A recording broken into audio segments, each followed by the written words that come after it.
Okay, let me start by creating a string called firstName. So string firstName equals mosh. Now, obviously, here we can use the var keyword because compiler knows we have assigned this variable to a string literal, so that should be of type string. So we can make the code shorter. So I put the cursor here. I can manually change that to var, or with resharper, alt and enter, and enter. Now let me show you something interesting here. Hover your mouse over the var keyword. Note that this variable is of type string, which is a class that is defined in the system namespace. In the lecture about primitive types, I explained that all primitive types in C# map to a type in the .NET framework. For example, let's use the int and declare a variable like number. If you hover your mouse on int, you see that's of type int32. And note that this int32 is a structure. So all these keywords we use in C# like int, char, string, float, bool, they all map to a type in the .NET framework. The primitive types are all structures like this int or int32. But strings are classes. So let me remove this. Look at this one more time. So we have a class in the system namespace which is called string. What this means is you can create a string like this using the string keyword in C#, or you can use the string class in the .NET framework. The difference is when you use the string class, you need to import that namespace, the system namespace on the top, because here we're writing code inside this namespace, but we're accessing a class that is in a different namespace, the system namespace. So if you have resharper, you can automatically import that. Otherwise, you have to go on top of the file and type using system semicolon. So whether you use the string class like this example, or using the string keyword, it's exactly the same. There is no difference. And that's one of the things that confuses beginners to C#. Similarly, you can create an int32 using the int32 structure in .NET Framework. Call it I. Or you can use int keyword.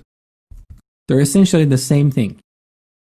Okay, now let's clean up all the extra noise here and get back to our example. I'm going to change this to var to make the code cleaner. So one way to create a string is to use concatenation. So we can declare another string and concatenate 3 strings together.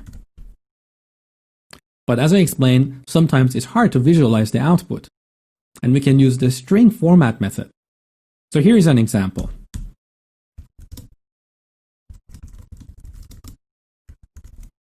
So string again maps to the system.string class, and this class has a bunch of static methods, as you can see here. So these methods are accessible without the need to create an object. They're accessible directly on the string class. For example, you can use the compare method to compare strings. In this case, we're going to use the format method. So this method takes 2 arguments. The first one is a format string or a template, something like this. And the other arguments are values to supply to this template. So I'm going to pass first name and last name.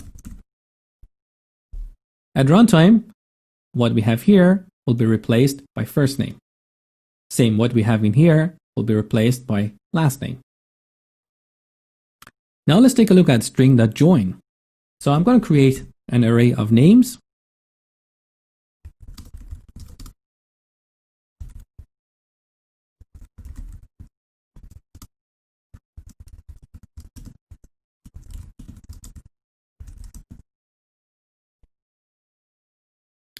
And I'm going to create a string by combining all these values using a comma as the separator. So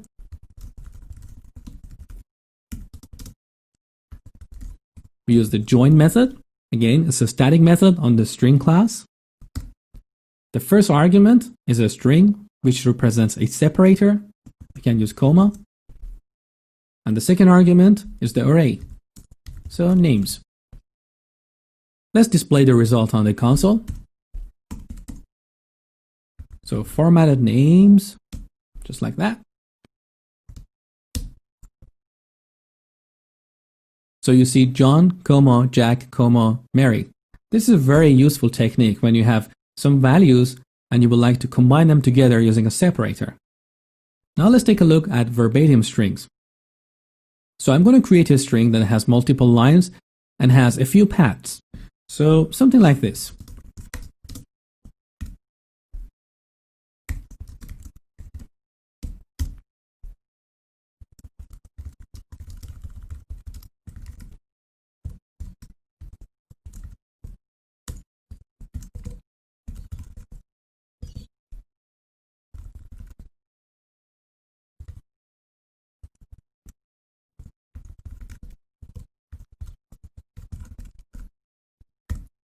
This string is very unreadable. So you see the output first, and then I'm going to show you how we can clean this up using a verbatim string. So instead of displaying formatted names, I'm going to display the text here.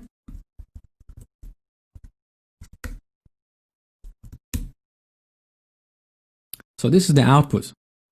Hi John, then on a new line, look into the following paths. Then on two new lines, we have two paths here. As you see, using a normal string is very hard to format something like that. So we can use a verbatim string. All we do is we prefix it with an @ sign.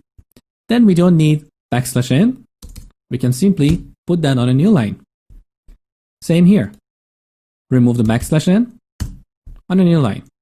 And we can remove all these double backslashes.